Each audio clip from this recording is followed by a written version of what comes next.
দেখে নেই কিভাবে ফাইল ফিল্টারিং এর কাজ করতে হয়। এখানে ফাইল ফিল্টারিং বলতে আমি বোঝাচ্ছি ফাইলের ম্যাক্সিমাম সাইজ নির্ধারণ করে দেয়া কিংবা কি টাইপের ফাইল আপনি অ্যাকসেপ্ট করতে যাচ্ছেন সেগুলো নির্ধারণ করে দেয়া। তো শুরুতে আমি যে কাজটা করছি একটা বিষয় আমার জাস্ট মাথায় আসলো, আসলে এখানে সিক্রেট ফাইলের মধ্যে আপলোড ডিরেক্টরি রাখার তেমন একটা প্রয়োজনীয়তা আমি দেখছি না। তো সেই জন্য এখান থেকে আমি এটা সরিয়ে নিচ্ছি, এখান থেকে আপলোড ডিরেক্টরি সরিয়ে নিচ্ছি, দ্যাটস অল।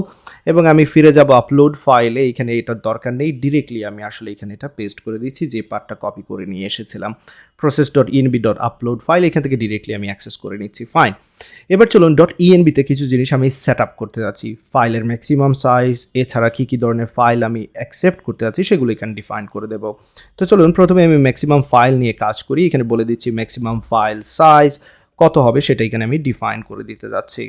তো ম্যাক্সিমাম ফাইল এখানে কিভাবে ডিফাইন করব সেটা আমি বোঝানোর চেষ্টা করছি, সেই জন্য আমি আবারও চলে যাচ্ছি আপলোড ফাইলে, এখানে একটি ভেরিয়েবল ডিফাইন করে নিচ্ছি, কপি পেস্ট করে নিচ্ছি। এখানে আমি ম্যাক্সিমাম ফাইল সাইজ নামে একটি ভেরিয়েবল তৈরি করতে যাচ্ছি, যেমনটা আমি ইএনবি ফাইলের মধ্যে করেছিলাম। ম্যাক্সিমাম ফাইল সাইজ যে কোনো নাম দিতে পারেন এখানে আপনাদের ইচ্ছা, এবং যে আমি যেই ভেরিয়েবল নাম ইউজ করব এইখানে ডেফিনেটলি সেটা হচ্ছে এই ভেরিয়েবল নেম, ডেফিনেটলি এখানে এটা পেস্ট করে দিতে হবে। এবং এছাড়াও এখানে আমরা চাইলে ম্যানুয়ালি বলে দিতে পারি। তো ম্যানুয়ালি কি বলতে পারি লক্ষ্য রাখবেন, বাই ডিফল্ট কিন্তু কি বাইটে থাকবে, সেটাকে আমার প্রথমে কিলো বাইটে নিতে হবে। সো এখানে প্রথমে আমি কিলো বাইটে নিচ্ছি, দেন সেটাকে মেগাবাইটে নিতে হবে। তো সেই জন্য আমরা চাইলে এখানে মেগাবাইটটাও বসিয়ে দিতে পারি। তো কিলোবাইট থেকে মেগাবাইটে নেওয়ার জন্য আমাদের যে কাজটা করতে হবে 1024 এর মাধ্যমে গুণ দিতে হবে, এবং আমি চাচ্ছি ম্যাক্সিমাম 2 মেগাবাইট হবে, সেই জন্য আমাকে যে কাজটা করতে হবে এখানে আমাকে ইন্টু 2 দিয়ে দিতে হবে, দ্যাটস অল।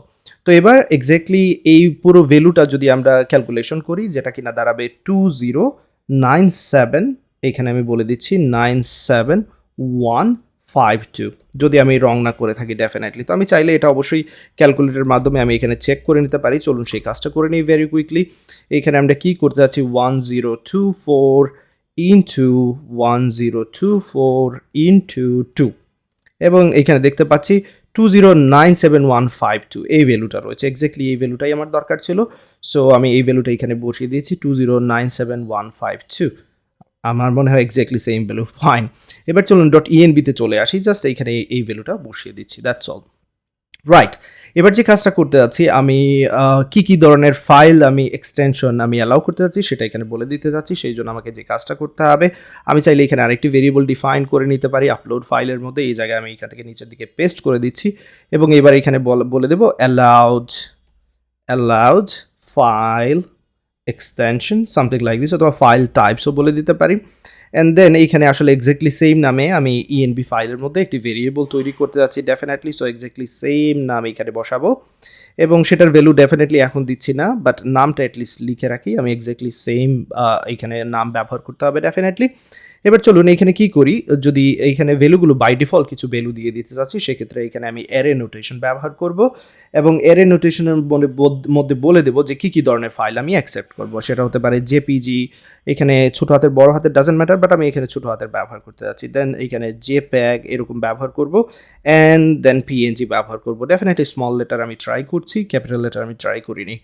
এবার এই ভ্যালুগুলো আমার দরকার আছে, সো এই ভ্যালুগুলো আমি এখান থেকে কেটে নিয়ে আমি .env এর এখানে ভ্যালু হিসেবে বসিয়ে দিচ্ছি, বাট এখানে আমাদের ডবল কোটেশনের কোনো দরকার নেই, বাট কমাটা লাগবে, সেক্ষেত্রে আমি এখানে কমাটা রেখে দিচ্ছি, বাকি সব কিছু সরিয়ে নিলাম, দ্যাটস অল।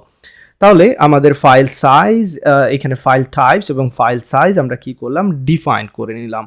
এবার এগুলো ব্যবহার করে আমরা ফিল্টারিংয়ের কাজ করতে যাচ্ছি, তো সেটা কিভাবে করতে হয় চলুন আমরা সেটা আবার দেখে নিই। ফাইল ফিল্টারিংয়ের জন্য আমাদের যা সেট আপ করা দরকার সেটা তো আমরা করে নিয়েছি, বাট এবার আমরা একটি ভেরিয়েবল ডিফাইন করব। তো চলুন নিচের দিকে চলে যাই, এইখানে চলে আসলাম, এই যে আপলোডের কিন্তু আগে লক্ষ্য রাখবেন, কারণ এইখানে আমরা ফিল্টারিং অ্যাড করতে যাচ্ছি। তো চলুন এখানে যে কাজটা করি, প্রথমে ফাইল ফিল্টার নামে একটি ভেরিয়েবল তৈরি করে নিচ্ছি, ফাইল ফিল্টার, এবং এর মধ্যে একটি ফাংশন ব্যবহার করতে যাচ্ছি আমি, সেটা হচ্ছে কলব্যাক ফাংশন। এখানে আমরা অ্যানোনিমাস ফাংশন ব্যবহার করব। তো যে ফাংশনটা ব্যবহার করব সেটা হচ্ছে এখানে যে প্যারামিটার পাস করব, রিকোয়েস্ট থাকবে, ফাইল থাকবে, সিবি থাকবে, ঠিক উপরের ফাংশনটার মতো এক্স্যাক্টলি সেম কিন্তু এখানে দেখতে পাচ্ছেন, ওকে। এবং এখানে ফাংশনটা আমরা তৈরি করে নিলাম। উপরের ফাংশনের ক্ষেত্রে যেমনটা ছিল রিকোয়েস্ট ফাইল সিবি, আপনারা চাইলে এখানে অবশ্যই যে কাজটা করতে পারেন ES6 এর অ্যারো ফাংশন ব্যবহার করতে পারেন ডেফিনেটলি, সেটা হয়তো পরবর্তীতে আমি রিফ্যাক্টর করে নিব, বাট আপনারা সেটা শুরুতেই করে নিয়েন। এবার চলুন এখানে যে কাজটা করবো আগের মতোই, আমার এখানে ফাইল ফিল্টারিং যেহেতু করছি এক্সটেনশন নেম লাগবে, এক্সটেনশন নেম আমি চেক করতে চাইবো যে এই এক্সটেনশন নেমের সাথে ম্যাচ হচ্ছে কিনা, ওকে। তো সেই জন্য আমরা এক্সটেনশনের কাজটা আগেও করেছি, এখান থেকে আমি কপি করে নিচ্ছি, এই জায়গায় পেস্ট করে দিচ্ছি। এবার চলুন আমি এখানে বলে দিতে চাই, যদি অ্যালাউড ফাইল, যদি যেটা আমরা ডিফাইন করেছি উপরের দিকে, এইখানে আমি বলে দিচ্ছি অ্যালাউড ফাইল টাইপ যদি ইনক্লুড করে, আমরা যে এক্সটেনশন এখানে উপরে নিয়েছি সেটা যদি ইনক্লুড করে তাহলে তো ঠিক আছে, আর যদি ইনক্লুড না করে সেক্ষেত্রে ডেফিনেটলি আমরা এরর দেখাবো। সো সেটাই এখানে বলে দিচ্ছি, যদি ইনক্লুডস, এখানে তারপর আমরা বলবো এক্সটেনশন নেম, আমরা এক্সটেনশন নেম কিন্তু উপরে নিয়ে নিয়েছি, প্রত্যেকটা ফাইলের এক্সটেনশন নেম কিন্তু উপরে নিয়ে নিয়েছি। সেই এক্সটেনশন নেম দিয়ে আমরা যে ফাইলগুলো অ্যালাউ করতে যাচ্ছি সেটার সাথে আমরা ম্যাচ করতে যাচ্ছি, এবং এখানে সাবস্ট্রিং ফাংশনটা ব্যবহার করব। ওকে, এই সাবস্ট্রিং এর মধ্যে যে কাজটা আমাদের করতে হবে, এখানে লক্ষণীয় বিষয়, আমরা প্রথম যে ভ্যালুটা আছে, তো এখানে আমরা এক্সটেনশন নেম ডট সাবস্ট্রিং 1, এটা দ্বারা আসলে কি বোঝাচ্ছি, আপনারা যদি এখানে লক্ষ্য রাখেন, এই যে ডটের পরবর্তীতে জেপেগটা রয়েছে, তো আমরা ডটটা চাচ্ছি না, আমরা কিন্তু জেপেগটা চাচ্ছি। সেই জন্য আমরা আসলে মূলত এই সাবস্ট্রিং 1 দ্বারা আমরা 0 যেটা আছে সেটা তো রিমুভ করে নিচ্ছি, 1 যেটা সেটা হচ্ছে এই এক্সটেনশন নেম, সেটাকে শুধু চাচ্ছি, তাই এখানে আমরা সেটা এখানে ডিফাইন করে দিয়েছি।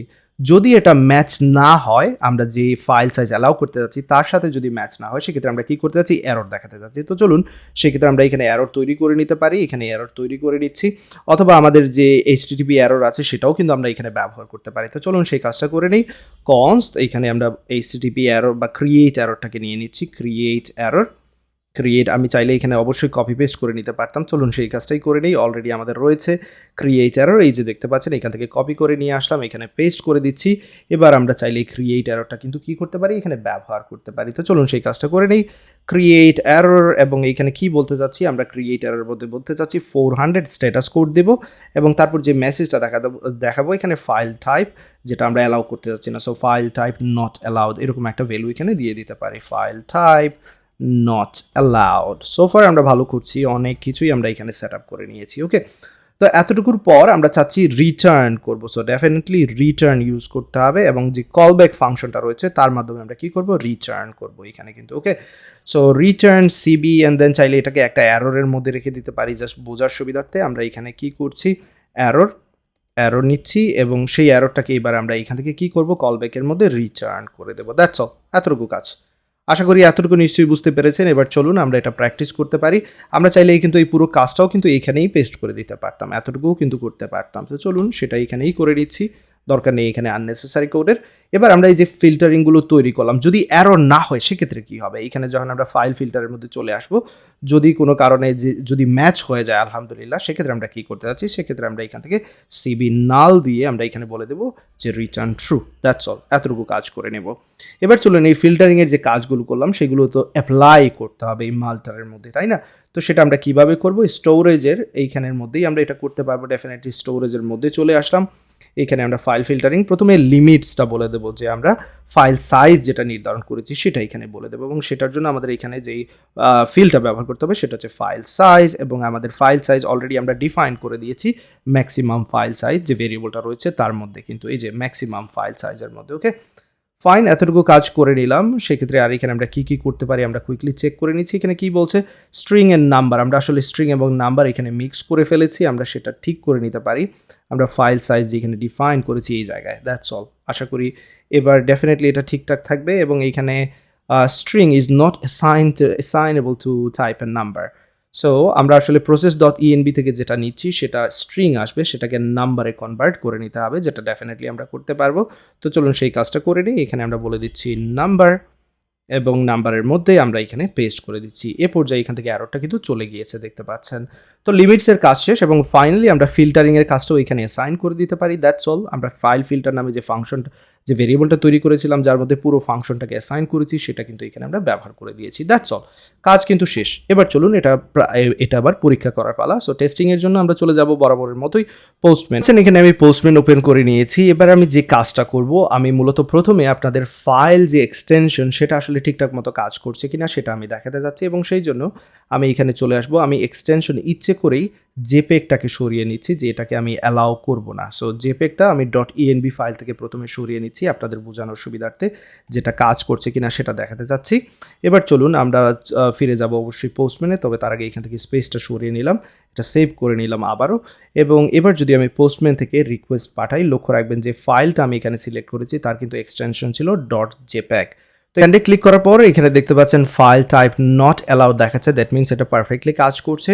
আপনারা যদি এখানে কোনো কারণে কাজ না করে সেক্ষেত্রে কনসোল লগ দিয়ে এখানে একটা মেসেজ দিয়ে দেখে নিতে পারেন যে আসলে এই ব্লকের মধ্যে কোডটা আসছে কিনা, সেটা চেক করে নিতে পারেন। ওকে, তো চলুন এবার আবারও আমি ফিরে যাচ্ছি। আমি .env থেকে এখানে যে আমি পরিবর্তনটা এনেছিলাম জেপেগটা আবারও নিয়ে আসছি যাতে করে সেটা সে অ্যাকসেপ্ট করতে পারে। এবার ফাইল সাইজের জন্য আপনারা ট্রাই করে দেখতে পারেন, ডেফিনেটলি ফাইল সাইজের জন্য এটা কাজ করার কথা। আমি যে কাজটা করছি লক্ষ্য রাখবেন, প্রথমে জাস্ট আপনাদের টেস্টিং পারপাস এখানে আমি 10 দিয়ে দিচ্ছি, অর্থাৎ 10 বাইট, যেটা আসলে ডেফিনেটলি এই ফাইলের সাইজটাকে ডেফিনেটলি এক্সিকিউট করবে। এই ফাইলটা 10 বাইটস থেকে ডেফিনেটলি বড়। তো এখানে যদি আমি সেভ করে নেই সেক্ষেত্রে আমাকে যে কাজটা করতে হবে, আমি সেভ করার পর আমি আপলোড ফাইলে চলে আসবো। এখানে আমি সেভ করে নিলাম। এবার চলুন আবারও আমি ট্রাই করি, সেন্ড দিচ্ছি, ফাইল টু লার্জ দেখাচ্ছে, দ্যাট মিনস সব কিছু পারফেক্টলি কাজ করছে। আশা করি এতটুকু কাজ নিশ্চয়ই আপনার সাথে আমার সাথে করে নিয়েছেন।